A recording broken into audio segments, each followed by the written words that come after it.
السلام عليكم ورحمة الله وبركاته. أخياري كسو دوادا ومدى الصوماليات ميلو بأي جوجتو عينتي شو يعاتي ميديا فضلا هدي أنا لجوجتنا سي شرقلي أو قرالك وقيبية هدي كان نقصو بيرو سي أن هل كان معركتان ودا جان قادنا وحالة هدالك هدي تياتي سياسة بدي أمنيكا وحيالا بدن أن اسكوي دارسن حالي أيام معركتان نمانكي مدق مشرحين تاها waxay soo saareen warqad iyo war murtiyeed iyagoo dhahaya wartimiidka muhiimadiisu waxa weeyaan inay sheegeen oo kaliya inay qaban doonaan shir wada tashi waxay ku sheegeen iyagoo markii hore looga fadhiyay ama suuqa soo galiyay markii horeba ama suuqa ay ku jirtay saan fiidiyoodii hore oon ku sheegnaba inay madal qaran ay sameyn doonaan. haddaba shirkan wada tashiga qaran muxuu yahay muxuu daaran yahay haddii mar ay yiraahdeen ay soo jeediyeen doorashadii waanu joojinay hal la joojiyo oo ilaa ay hadeertaan wax doorasho aysan socon gobolladii kuwa bilaabo wax badanna aysan dooran kuwa kale qaarkoodna aysanba bilaabinba. haddaba maxay tahay waxaan ay sheegeen shirkan wada tashiga qaran nimankan muduga musharaxiinta waxa u xaqiiqooday ama ay istuseen fursadda ay ku soo bixi karaan dhankooda ama qof mucaarad oo ku soo bixi karo sidaas la mid ah waxa u muuqatay oo soo muuqatay horteeda soo istaagtay fursadda farmaajo ku soo laaban karo inay tahay mid xoogan oo maaragta suurtagal tahay inuu soo laabto ayagoo halka ka amba qaadaya ayay waxay yiraahdeen haddii la ku roon yahay waxay sheegeen in ay nimankaasu aan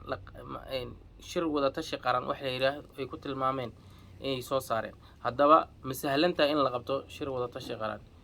waxa si qof walba maankiisa ku soo dhici kara ama uu garan kara in ay suurtagal ahayn in shir wada tashi qaran in la sameeyo sababtoo ah in ummadda Soomaaliyeed isku keento oo maaragta la isku keeno oo madal la soo wada fariisiyo miideeda iyo madaxdeeda aad bay wada tahay sababtoo ah dawladda maanta dhisan oo 2000 laga soo bilaabay iyo ranteeda waxay qaadatay dib fara badan ayadoo adqaasi markii la soo dhisay xataa iska daa magaalada Muqdisho laga aqoonsan waayay oo la yiri madaxweyne noomatiid loo diiday madaxtooyadii loo diiday wadooyinka inay maraan loo diiday inay airportka iyo dekad maarid loo diiday inuu ka duulo meel walba go'doon laga galiyay. sidaas la mid ah Cabdullaahi Yuusuf markii la soo doortay haddana sidaas la mid ah waxa dhacday in maaragta dagaal laga hortagay ay soo dhaafi weysay meeshii loo embagaati lahaay lagu dhisay sidaas la mid ah Sheekh Shariif dib badan oo ku soo amba marka ma sahlan tahay in nimankan midowga musharaxiinta ay dhahaan shir wada tashi qaran aan sameeynayna shir wada tashi qaran in la sameeyo waa adag yahay oo dawlado maaragta ayaa ku hungoobay oo dhaqaajin waayay sababtoo ah wuxuu u baahan yahay dhaqaale badan wuxuu u baahan yahay maaragta isku toosin badan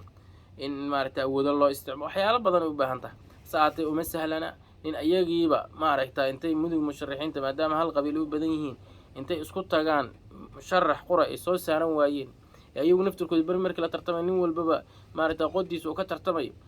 suurtagal uma aha in maaragta ay sameeyaan hase ahaatee waxba uu soo saarnay ayay ka rabaan maaragta hadduu alla ku raaco nimanka intaas ayaan ku soo gabagabeynaa sidaas la mid ah waxaan maaragta waxa la rajeynayaa shirkan waxyaalaha ay ku sheegeen ay soo kordhi kara ayaanu ayadana maaragta insha Allah aan qaada dhigi doonaa haddii alla inoo muuqaalada xiga fadlan haddii aad nala joogteenna asxaabay sii share gareeya oo asxaabtii noo qaybiya haddii kale nagu soo biira si aan halkan aan isaga war qaadano. assalaamu calaykum waraxmatullaahi wabarakaatuh.